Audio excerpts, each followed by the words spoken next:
our IT director here. She's going to be filming this once again. And if you ask any questions, you will be on TV. So there you go. So in other words, you don't want any questions. Shut up. I thought today what I would like to cover is basically the controlling interest in a golf swing, which happens to be your hands and arms. I want you to know that 85% of all your power comes from those two sources. Your hands and wrists are your number one speed producer. Your number two speed producer is your arms. Now, the way I'm going to try to prove that to you is you can hit a ball. I can hit a ball 85% of my all-out distance on one foot, out of a chair, or on my knees. So the speed source has to be being developed from my hands and wrists and arms that way, because obviously if I take the other sources out, they're not going to have much to play. Your body is pretty much a platform to swing your arms and hands from. Where I think most people really get confused about a golf swing is they have this notion, and not exactly unfounded. As professionals, we have done major harm, irreparable harm in some cases, to people, giving them so many things to think about. They get like a centipede trying to figure out which leg to move first. It's like all of these things that you are trying to do, turn your hips, bend your knees, keep your arms straight, all those things, believe it or not, happen more naturally than anybody seems to want to give it credit for. A golf swing is actually a very natural phenomenon. And the key to it is having the right muscles in control. So when the right muscles do what they do about hitting a golf ball instinctively, the whole swing fits together beautifully. For example, my left hand and arm are the controlling parts to my golf swing. They have to be. The reason they have to be is because when I put my hand on the golf club, my left hand and arm is in front of this club. My right arm and hand is behind it, obviously. My left can't push the club because it's already in front. It leads the club. That's the only way it works. Now my right hand is behind the club, and our normal instinct is to push the club. We are right side dominant people, most of us. If there's any lefties, we don't have any lefties here. But if you're a left-handed person, obviously everything is in reverse.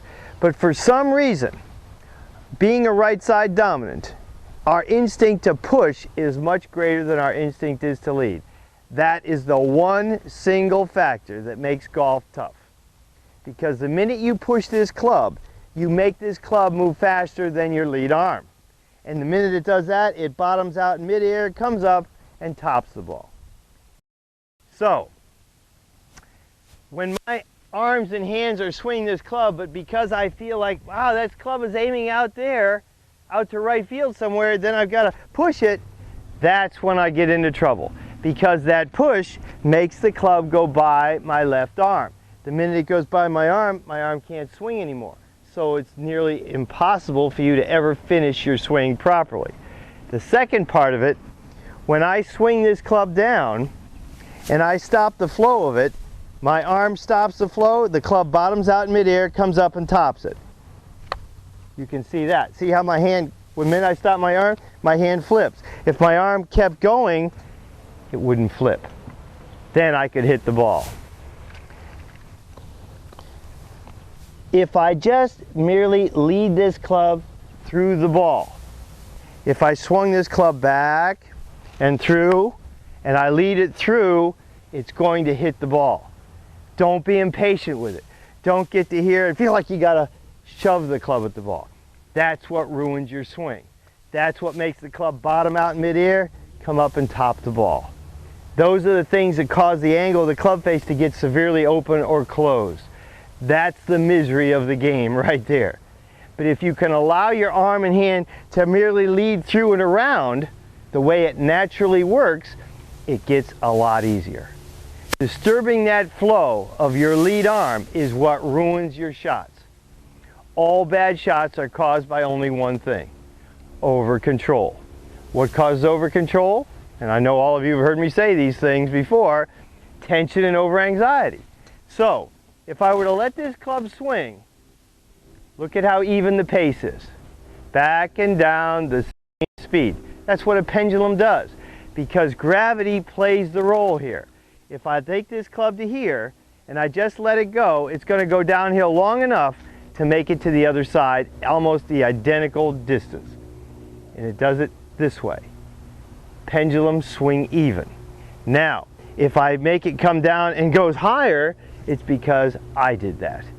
Gravity has a specific pull. It goes downhill long enough just to get to here. So, the first shot that I highly recommend, and the way I start new golfers, or someone having a lot of problems with their swing, is I take them back to this most fundamental deal. I put a ball on a tee, I get them to swing the club parallel to the ground, and try to convince them that gravity alone would take it to here. Back to here, through to here, at the same speed. Doesn't matter which club you use, whether it's a wedge, a 9-iron. Put the ball on a tee and merely just swing the club through the ball. So I take the club halfway back to here, and then I'm going to finish halfway through to here. So I'm back and I'm through. That's about how far the ball is going to go, no matter who hits it with that swing. If you stay in Mother Nature's pace, it isn't going to go farther than that, because that's all the speed it will develop from halfway back, halfway through. Now, the second part of this that you really have to appreciate, if you swing this club back and through, just let's look at it. My left arm wants to go through to here without any problems at all. My right hand, though, cannot stay with it unless a couple of things happen. The couple of things are, the first one, for my right hand to stay with my left hand, my right shoulder has to be free to allow my arm to go. And if my right shoulder is going to do that, my right hip has to move to accommodate it. And if my right hip's going to move to accommodate my right shoulder and my right hand, my knee has to bend in. And my heel has to come off the ground, because any resistance you create along the way is going to stop the flow of your hand. So then my right hand is going to stop the flow of my left hand, because they're both on the club. So then what's going to happen? I'm going to stop my arm flow. Club's going to flip because of my hands and wrists being hinges. That's how you top a ball.